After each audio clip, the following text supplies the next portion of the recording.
अस्सलाम वालेकुम वरहमतुल्लाहि वबरकातुहू। आ गया जी अज साग दा वेला। आ गया जी साग दा वेला। आया मौसम साग दा। होवे साग सरसों दा तो होवे साग पालक दा तो होवे मेथी तो होवे बाथू। साग दा अपना ही मज़ा है। तो जी आज बनाने लगे साग। और माशाल्लाह जी साग है जी आजकल देसी तो नहीं है, दूसरा साग है अल्हम्दुलिल्लाह। मैं ढूंढ रही थी साग, तो आज साग मुझे घर बैठे मिल गया है। घर में आ गया जी गली में साग वाला। साग तो अगस्त में आ गया था, लेकिन हमारे एरिए में साग नहीं आ रहा था, वरना पंजाब में अगस्त में साग जो है वो आ जाता है, क्योंकि बारिशों वाला जो साग है ना वो अगस्त में ही शुरू हो जाता है। तो जी हमने हमारे डिफेंस में जो है ना साग आज पहली दफ़ा आया है, तो मैंने ले ली है पूरी जी साग। 2 kg साग ली है और जी 1.5 kg मैंने पालक ली है। उसको बनाया जी कट कुट के जी अल्हम्दुलिल्लाह, धो के अच्छे से 2-3 पानी में धोया। उसको मैंने चढ़ा दिया कुकर में। कुकर मेरा पिछले साल भी फटा था, तो मैंने डर डर के मैंने कहा कुकर की अभी सीटी नहीं लगाऊंगी जब तक ये नीचे बैठ नहीं जाता। पिछले साल मेरा जो है ना कुकर फट गया था साग की वजह से। साग बना रही थी मैं जैसे मैंने साग डाला पूरी सीटी बंद कर दिया ना तो कुकर फट गया।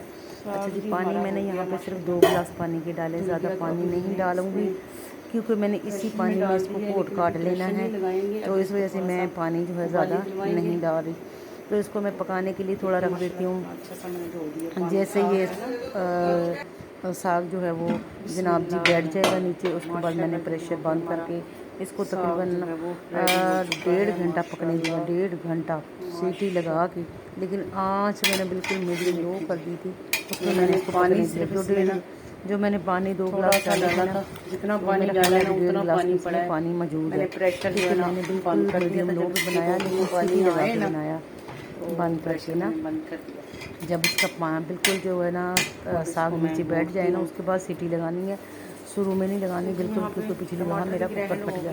तो यहाँ पे जी अल्हम्दुलिल्लाह मैंने कोट काट के ना ये देखें करके ग्रैंड करके 2 डोंगे पार लेते हैं। देखिए माशाल्लाह दी एक डोंगा हुण पका लांगी, एक डोंगा जी हफ्ते बाद पकाऊँगी। तो अदरक लसन जिहड़ा सी ना वो भी मैं ग्रैंड करके रख दिया। फिर जी टमाटर 2 लए ਵੱਡੇ सारे, उन्हां च मुट्ठी एक भर के ना पाया हरी मिर्चां दा, वो भी मैं ग्रैंड कर लिया। थोड़ा सा तड़क लेना है, प्याज लिया जी मीडियम साइज़ का, इन्हों मैं इत्थे तड़का लाँगी कुकिंग ऑयल सूखी बनस्पति दे विच जी। बहुत प्यारी खुशबू आती है, बहुत ज़बरदस्त खुशबू आती है और बहुत ही टेस्टी खाना बनता है। यहाँ पे जी लेंगे नमक मिर्ची हस्बे जायका। नमक जी सुट दिता असी 1 टीस्पून जी होते हैं, मिर्चां सुट दी 1 टीस्पून, हल्दी 1 टीस्पून सुट दिता, क्योंकि असी स्पाइसी खाने खाते हैं ना, इस वजह तो असी बहुते सारे नमक मिर्चां पाती हैं। अदरक सॉरी, अब मैं डाल रही थी इसमें टमाटर और हरी मिर्चें ग्राइंड करके रखी थी, वो भी मैंने इसमें शामिल कर ली, ताकि मसाला ऐसा गाढ़ा हो जाए ना, ताकि साग जो है ना इसके अंदर जाके ना हैप्पी हैप्पी हैप्पी इंजॉय करें। ठीक है, तो जी हैप्पी जॉइंट फैमिली इधर बन गया है कढ़ाई के अंदर। तो ये देखें कितना ज़बरदस्त जो है ना मसाला मेरा बन रहा है अल्हम्दुलिल्लाह। तो और लो जी साग दा डोंगा फड़िया ते लिया जी पाता विच। माशाअल्लाह जी माशाअल्लाह सुबहान अल्लाह। ले ते हुण खुशबूआं साग दियां पूरे घर दे विच फैली आईयां। की दस्सां तुहानूं, यकीन मन इस तरह लगदा जिवें सर्दियां दी ना आ रही, पूरे साग दी महक वो उपर कोठे तक जा रही है। लै जी फड़िया मैं तवा रखिया ते बनाए, मैं एक पराठा बना के दिता, एक ने कहा मैनू पराठा बना दे, दूसरे ने कहा मैनू फुलका बना दे, तो मैं जी पराठा बना के दे दिता। लै आ गई जी कुड़ी आ गई, लै गई सालन पा के माशाअल्लाह। थोड़ा खांदे साग असी ना, सालन बहुत थोड़ा खांदे। तो दूसरे साइड ते मैं जी फुलका जिहड़ा सी ना वो भी मैं चूल्हे ते पा लिया। तो वो इन्होंने कहा जी मैं दूसरी रोटी खानी है, मुंडे ने फुलका पाया हुआ तवे ते, देखा कितना सोहना फुलदा पिया, देख माशाअल्लाह कितना गोल गोल है।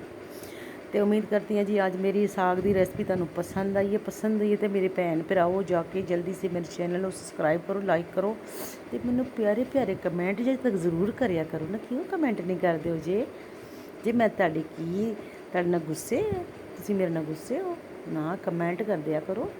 چلے جی، خوش رہیے، خوشیاں بانٹیے گا، مجھے اپنے خوشیوں میں شامل کیجیے گا۔ لیتی ہوں آپ سے اجازت، اللہ حافظ۔